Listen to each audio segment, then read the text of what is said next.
ito po yung satellite image ng BGC. And on the right side, this is the satellite image of C5 portion na kung saan si Parklinks.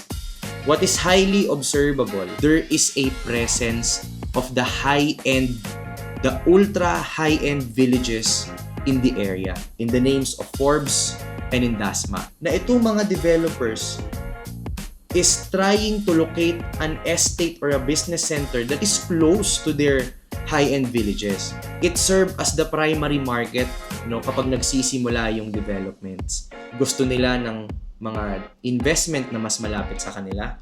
So, para mas madaling ma-manage.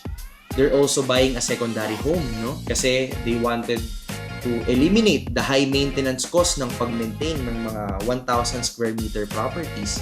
Sila rin yung mga bumibili ng regalo sa mga anak nila.